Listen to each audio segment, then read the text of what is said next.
पहिल्या व्हिडिओमध्ये प्रॉब्लेम क्रमांक 6 account of non trading concern यामध्ये आपण शेवटचा भाग आधीच्या व्हिडिओमध्ये शिकलो होतो. प्रोसीड फ्रॉम चॅरिटी शो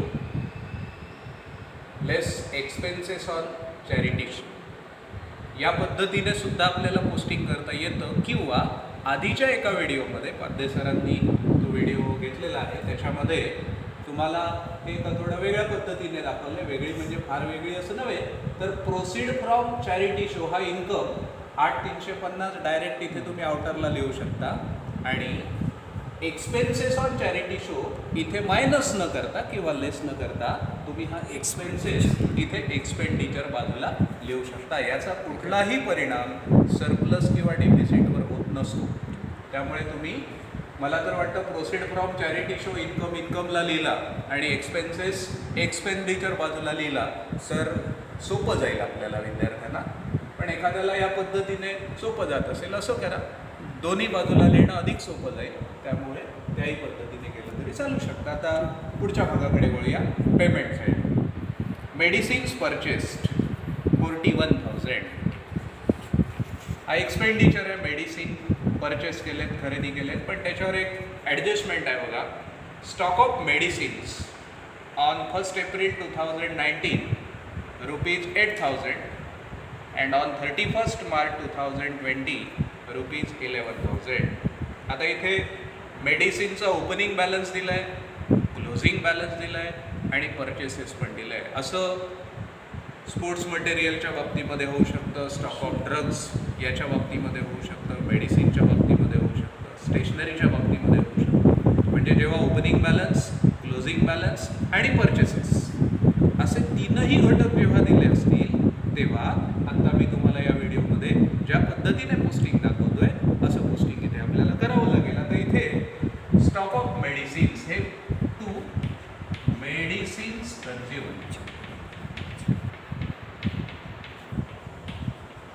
म्हणजे आपण ॲक्च्युअल किती मेडिसिन यूज केलेत मी तुम्हाला इथे दिसणार.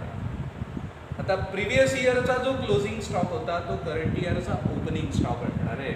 इथे तुम्हाला ॲडजस्टमेंटमध्ये बघा 3 नंबरला दिला आहे. Stock of medicines on 1 April 2019 ₹8,000. इथे म्हणूया opening stock. Opening stock of medicines ₹8,000. 8,000. इथे तुम्ही पेमेंट साईडला पहिलाच घटक आत्ता आपण बघितला, मेडिसिन्स परचेस्ड. ही गेल्या वर्षीची मेडिसिन्स तुमच्याकडे शिल्लक होती 8,000ची. त्याच्यामध्ये अजून आपण ॲडिशनल मेडिसिन्स परचेस केलेत, खरेदी केलेत. Add purchases of medicines 41,000. म्हणजे आपल्याकडे टोटल मेडिसिन झाली ते 49,000, 49,000. परंतु इथे दिले क्लोजिंग स्टॉक किंवा stock of medicines on 31 March 2020 की 31 मार्चला 49,000च्या मेडिसिन्समधली 11,000ची मेडिसिनचा स्टॉक आपल्याकडे अवेलेबल आहे. आता स्टॉक अवेलेबल आहे म्हणजे सर्व मेडिसिन्स आपली इथे खर्च झालेली नाही किंवा संपलेली नाही. इथे म्हणूया क्लोजिंग स्टॉक ऑफ किंवा stock of medicines. Closing stock 11,000 एवढी मेडिसिन्स आपल्याकडे स्टॉकमध्ये आहे. म्हणजे सुरुवातीला ओपनिंग बॅलन्स होता 8,000, 41,000ची मेडिसिन्स खरेदी केली, झाली 49,000. त्याच्यामधली 11,000ची मेडिसिन शिल्लक राहिली. म्हणजे ॲक्च्युअल मेडिसिन्स एक्सपेन्सेस जो आला तो इथे आउटर कॉलमला दिसेल आपल्याला 38,000, 38,000. आता हे जे रिमेनिंग किंवा क्लोजिंग स्टॉक ऑफ स्टेशनरी आहे, आता चालू वर्षाचा क्लोजिंग स्टॉक आहे, तो नेक्स्ट इयरचा पुन्हा ओपनिंग स्टॉक येईल. त्यामुळे ही आपली ॲसेट आहे. बॅलन्स शीटच्या ॲसेट साईडला रेकॉर्ड करूया. Stock of medicines 11,000. Stock of medicines 11,000. Next general expense. Revenue expenses आहे प्रॉफिट अँड लॉस प्रमाणेच आणि income and expenditure just like profit and loss account इथे रेकॉर्ड होईल to general expenses rupees 1050 1050 salaries revenue expenditure आहे to salaries 23,500 then stationery हा सुद्धा revenue expenditure आहे बरेचसे रेव्हेन्यूज एक्सपेंडिचर आहेत आता rupees 2,000 the expenses from charity show समजा इथे आपण वजा केले जर वजा केले नाही तर इथे एक्सपेंडिचर बाजूला रेकॉर्ड करायचे त्यानंतर surgery and dispensary expenses revenue expenses आहे हॉस्पिटलचा surgery and dispensary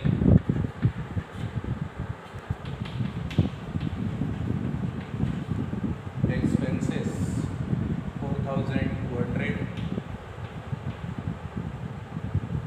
then equipments तर इक्विपमेंट्स ॲसेटला इक्विपमेंटचा ओपनिंग बॅलन्स रेकॉर्ड केला इथे पेमेंट बाजूला इक्विपमेंट आहे म्हणजे हा कॅपिटल एक्सपेंडिचर आहे इक्विपमेंट आपण परचेस केले इथे म्हणूया ॲड एखादा म्हणेल न्यू इक्विपमेंट्स एखादा म्हणेल न्यू परचेसेस एखादा म्हणेल ॲडिशनल इक्विपमेंट्स तुम्हाला जे सोपं वाटेल त्या पद्धतीने घ्या मी इथे न्यू परचेस म्हणतो नवीन इक्विपमेंट खरेदी केली किंवा एखादा ॲडिशनल इक्विपमेंट म्हणेल अमाऊंट आहे 10,000 टोटल इक्विपमेंट 25,000 25,000 तर यावर आपल्याला एक ॲडजस्टमेंट दिली आहे बघा provide depreciation on equipments rupees 1,900 and on building rupees 1,500 इक्विपमेंटवर 1,900 रुपये डेप्रिसिएशन चार्ज करायचं आहे इथे म्हणूया फायनल अकाउंट प्रमाणेच depreciation less from asset less depreciation depreciation इथे काढूनच दिले आपल्याला 1,900 त्यामुळे अधिक सोपं झालंय बघूया बॅलन्स किती राहतो 23,100 याचा दुसरा इफेक्ट जसं फायनल अकाउंटमध्ये प्रॉफिट अँड लॉसच्या डेबिटला देतो तसा इन्कम अँड एक्सपेंडिचरच्या डेबिटला टू डेप्रिसिएशन ऑन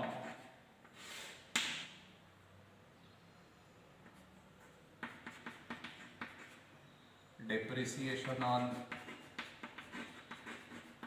equipments 1,900 तर सेम डेप्रिसिएशन पुन्हा आपल्याला बिल्डिंगवर चार्ज करायचे डेप्रिसिएशन ऑन बिल्डिंग रुपीज 1,500 इथे ॲसेटला लेस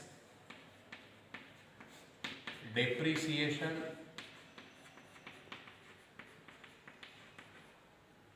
1,500 1,500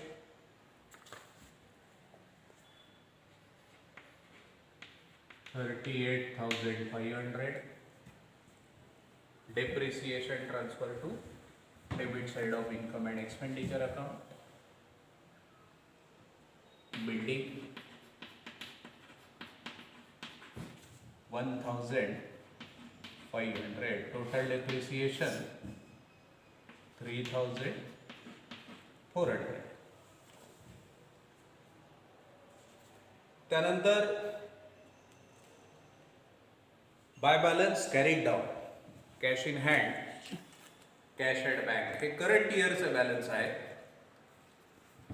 याची नोंद आपल्याला ॲसेट बाजूला इथे सुरुवातीला केली तरी चालेल पण इथे आपण करूया आता cash in hand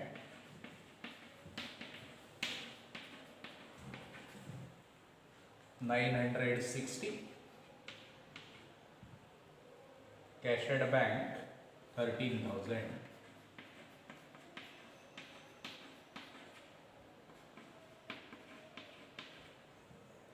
cash in hand, cash at bank. आता ॲडजस्टमेंट बघूया कोणत्या राहिल्यात का शिल्लक. सबस्क्रिप्शन, स्टॉक ऑफ मेडिसिन्स,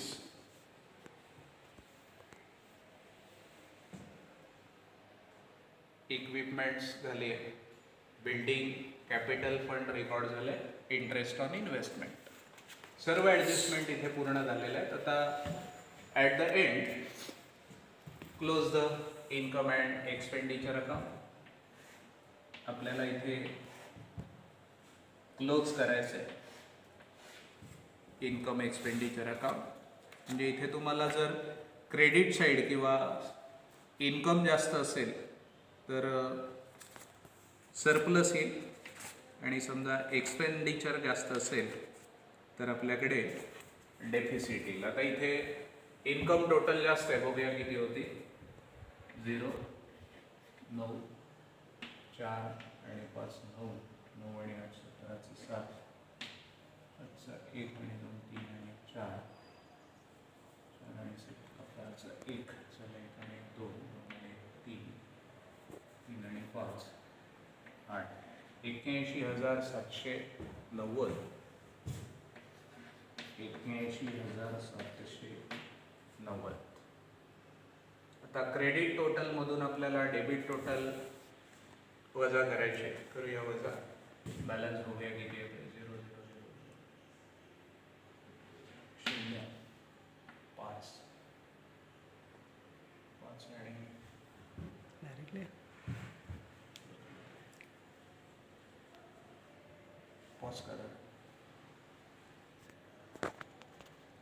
हां, इथे आपण प्रोसीड फ्रॉम चॅरिटी शो, इथे एक अमाऊंट लिहिताना चुकली होती. तुमच्याकडे सुरुवातीला 8,350 असेल, परंतु ती 8,530 आहे. त्यानुसार इथे बदल करून घ्या. इथे आउटरला येतील 7,980.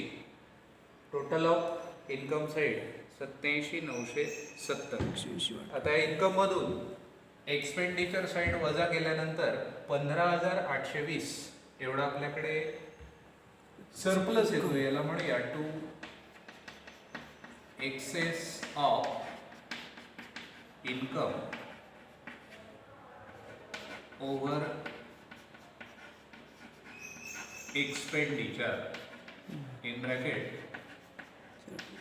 सरप्लस. याच्यावर तुम्हाला ऑब्जेक्टिव्ह टाईप क्वेश्चन सुद्धा येऊ शकतो. वर्ड टर्म फ्रेजला वगैरे विचारले जातात. Excess of income over expenditure म्हणजे सरप्लस. हा सरप्लस आपल्याला कॅपिटल फंडमध्ये इथे add excess of income over expenditure ₹15,820. 15,820 total capital येईल इथे 1,80,760. इथे आपल्याकडे बॅलन्स शीट टोटल करायची आहे. बॅलन्स शीट टोटल होईल 0, 6 आणि 5, 11, 1 आणि 7, 8 आणि 1, 9. त्यानंतर 6, 8, 1,86,910.